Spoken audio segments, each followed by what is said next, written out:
వేమూరు నియోజకవర్గ పరిధిలో విద్యాశాఖ ఏర్పాటు చేసిన బడికి వెళ్లే పిల్లలకు విద్యా కిట్లను మాజీ మంత్రి వేమూరు శాసనసభ్యులు నక్కా ఆనందబాబు చేతుల మీదుగా విద్యార్థులకు పంపిణీ చేశారు.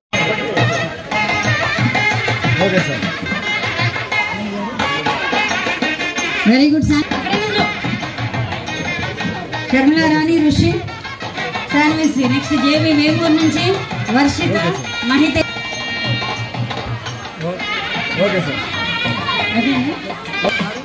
Next government high school Vemuru నుంచి పిల్లలు రెడీగా ఉన్నారు. చేసినటువంటి చిన్నారులందరికీ కూడా శుభాశీస్సులు తెలియజేస్తున్నాను.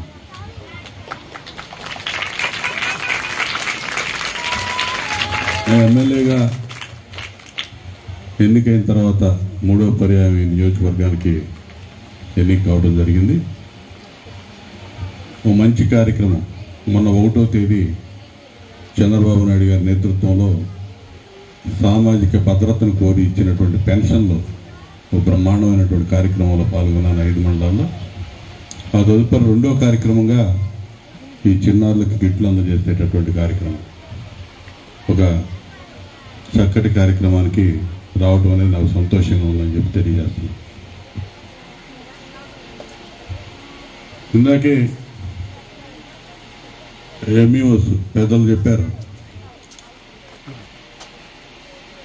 117 మీరు చెప్పింది అది మేము అపోజిషన్లో కూడా దాని మీద పూర్తిగా స్టడీ చేయడం జరిగింది. వారికి హామీ ఇవ్వటం కూడా జరిగింది చంద్రబాబు నాయుడు గారి నేతృత్వంలో. విద్యా వ్యవస్థని పటిష్టపరచుకోవాలి, సమూల మార్పులు తీసుకురావాలి, పేదవాడికి కార్పొరేట్ స్థాయి విద్యని అందించాలనే లక్ష్యం కలిగినటువంటి వ్యక్తి చంద్రబాబు నాయుడు గారు.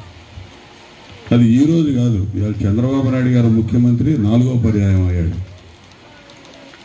ఎప్పుడు ఆలోచించినా ఈరోజు 3rd క్లాసో 5th క్లాసో 7th క్లాసో చదువుతున్నటువంటి విద్యార్థి 10 ఏళ్ల తర్వాత 20 ఏళ్ల తర్వాత వాళ్ళ భవిష్యత్తు ఏ విధంగా ఉంటుందని ఉండాలి అని ఆలోచన చేసి సమాజాన్ని ముందుకు నడిపించేటటువంటి నాయకుడు చంద్రబాబు నాయుడు.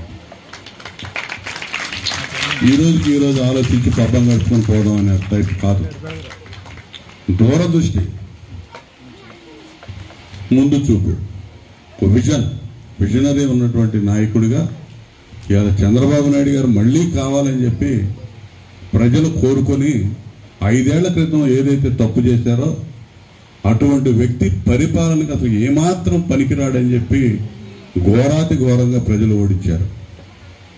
ప్రజాస్వామ్యం యొక్క గొప్పతనం ఏ విధంగా గెలిపించారో అదే విధంగా తరిమి కొట్టారు. ఎన్నికల్లో ప్రజాస్వామ్య విధంగానే ప్రజలు బుద్ధి చెప్పారు. సమాజ హితం కోరి పరిపాలన చేయాలి, ముందు చూపుతో పరిపాలన చేయాలి, అన్ని వర్గాల సంక్షేమాన్ని దృష్టిలో పెట్టుకొని పరిపాలన చేయాలి. సంక్షేమంతో పాటు అభివృద్ధి. ఈరోజు పెద్దలు చెప్పారు ఇందాక, ఇవాళ వర్షాకాలం వస్తుంది, అంటువ్యాధులు ప్రబలే ప్రమాదం ఉంది, జాగ్రత్తగా ఉండండి పిల్లలందరని.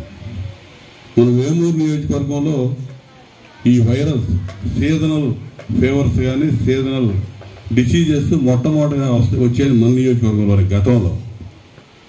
దానికి కారణం మనదంతా కూడా డెల్టా ప్రాంతం, నల్లరేగడి నేల. వర్షం పడితే మోకాళ్ళలోతు బురద. ఆ బురద నీళ్లు, మురికి నీళ్లు బయటికి పోవాలంటే 10 రోజులు టైం పట్టింది.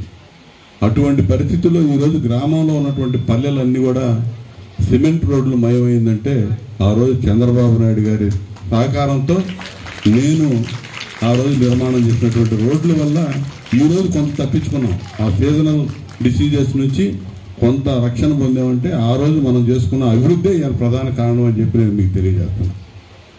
మీరు చిన్నారులు, మీకు తెలియకపోవచ్చు కొంతమందికి, మీ పల్లెల్లో, మీ గ్రామాల్లో, మీ వీధులు, వాడలు ఏ విధంగా ఉండేవి. ఒక 10 ఏళ్ళు వెనక్కిపోయి ఆలోచన చేస్తే పెద్దవాళ్ళకి తెలుస్తుంది. ఆ పరిస్థితులు మనం తొలగించాం. మళ్ళీ 5 ఏళ్ళు అధికారంలో ఉన్నారు. పోయిన 5 ఏళ్ళు, నెల క్రితం వరకు వాళ్ళు 5 సంవత్సరాల్లో ఏమైనా చేశారా? మిగిలిపోయిన అభివృద్ధి అంటే శూన్యం, ఏమీ లేదు. ఎక్కడ వేసిన గొంగళి అక్కడే ఉంది. ఇప్పుడు మళ్ళీ అవన్నీ ఆలోచన చేయాల్సిన బాధ్యత మన మీద పడింది. మీ అందరికీ చదువు, మంచి విద్యాబుద్ధులు నేర్పించాల్సినటువంటి టీచర్లు, తల్లి, తండ్రి, గురువు, దైవం. తల్లిదండ్రుల తర్వాత ఈ సమాజం గురువులకు అంత ప్రాధాన్యత ఇచ్చింది. ఆ స్థాయి, ఆ స్థానాన్ని కల్పించింది సమాజం. జగన్మోహన్ రెడ్డి మాత్రం గురువులు తీసుకెళ్లి వైన్ షాపుల దగ్గర కాపలా పెట్టాడు. నిజమా? ఆ పరిస్థితి దిగదార్చాడు వాళ్ళ గౌరవాన్ని ఏమాత్రం తగ్గకుండా వాళ్ళ సమస్యలు పూర్తిగా అధ్యయనం చేసి పరిష్కరించే దిశగా ఈ ప్రభుత్వం వెళ్ళిద్దని చెప్పి నేను తెలియజేస్తున్నాను. ఎందుకంటే ఆ విధంగా